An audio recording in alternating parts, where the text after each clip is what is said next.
Abu Bakr ரலியல்லாஹு கலீஃபாவாக இருக்கும்போது ஒவ்வொரு தடையும் ஃபஜர் தொழுகை முடித்த பிறகு தன்னுடைய வீட்டிலேருந்து எதிர்ப்புறமாக ஒரு பக்கத்தை நோக்கி ட்ராவல் பண்ணுவாங்க. உமர் ரலியல்லாஹு பார்க்குறாங்க, என்ன அபூபக்கர் ரலியல்லாஹு வீடு இங்கிட்டு இருக்கு, ஆனால் அபூபக்கர் ரலியல்லாஹு அங்கிட்டு போகிறாங்களே அப்படின்னு. இதே மாதிரி போயிட்டு இருக்கும். ஒரு நாள் அவரோட க்யூரியாசிட்டி தாங்கலை. உமர் ரலியல்லாஹு வந்துட்டு அபூபக்கர் ரலியல்லாஹு ஃபாலோ பண்ணுறாங்க. அப்போ அபூபக்கர் ரலியல்லாஹு ஒரு வீட்டுக்கு போகிறாங்க. ஒரு வீட்டுக்கு போயிட்டு நல்லா வெயில் உச்சிக்கு வரும்போது வெளியே வராங்க. வெளியே வரும்போது இது என்னதான் இருக்குன்ட்டு அந்த வீட்டுக்கு போய் கதவை தட்டும் போது அந்த வீட்டு கதவை வந்து ஒரு கண்ணு தெரியாத ஒரு வயசான பெண்மணி திறக்கிறாங்க. அவங்க கூட நிறைய குழந்தைங்களும் இருக்காங்க. உமர் ரலியல்லாஹு வந்து அந்த பெண்மணிகிட்ட கேட்குறாங்க, நீங்கள் யாருமா அப்படின்னா, நான் ஒரு கண்ணு தெரியாத ஒரு வயசான பொண்ணு.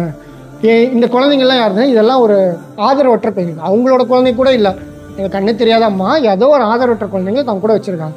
சரி, உங்கள் வீட்டுக்கு டெய்லி ஒரு மனிதர் வந்துட்டு போகிறாரே, அவர் யாருன்னு தெரியுமா? இல்லை, எனக்கு அவர் யாருன்னு தெரியாது அப்படின்றாங்க. இவ்வளோ நாள் வந்து அபூபக்கர் ரலியல்லாஹு ஒரு கலீஃபாவாக இருந்துட்டு தான் யாருன்னு கூட தெரியாத மாதிரி அந்த வயசான பெண்மணிகிட்ட இருந்திருக்காங்க. சரி, இவர் வந்து என்ன தான் பண்ணுவார் அப்படின்னு உமர் ரலியல்லாஹு அந்த பெண்மணிகிட்ட கேட்கும்போது அந்த வயசான பெண்மணி சொல்கிறாங்க, கபர் வந்துட்டு காலையில் என்னோட வீட்டில் உள்ள அழுக்கெல்லாம் சுத்தம் பண்ணி கூட்டி விடுவார், என்னுடைய துணிமணிகள் எல்லாம் துவைச்சி வைப்பார், எனக்கான அந்த கோதுமையெல்லாம் அரைச்சி காலை உணவை ஏற்பாடு பண்ணிட்டு போவார். தான் வாழ்நாள் முழுக்க அபூபக்கர் ரலியல்லாஹு கலீஃபாவாக இருக்கும்போது இதை ஒரு சேவையாக செஞ்சுட்டு போயிருக்காரு. இன்னும் உமர் ரலியல்லாஹு வந்து அங்கே இன்வெஸ்டிகேட் பண்ணாட்டி இந்த நன்மை அவர் செஞ்சதாவே தெரியாது. அப்போ உமர் ரலியல்லாஹு சொல்கிறாங்க, அபூபக்கரே, உங்களுக்கு பின்னாடி வரக்கூடிய கலீஃபாக்கெல்லாம் நீங்கள் மிகப்பெரிய சிரமத்தை உண்டாக்கிட்டீங்களே, இந்த அளவுக்கு தூய்மையாக எங்களால் இருக்க முடியுமான்னு தெரியல.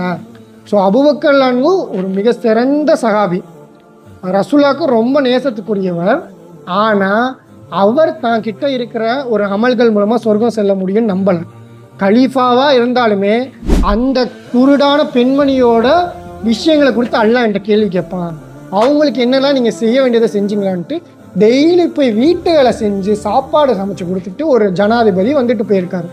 சுப்ஹானல்லாஹ். ஸோ இந்த அளவுக்கு அபூபக்கர் ரலியல்லாஹு எத்தனையோ இது மாதிரி அமல்களை மக்களுக்கு தெரியாமல் செஞ்சுருக்கலாம்.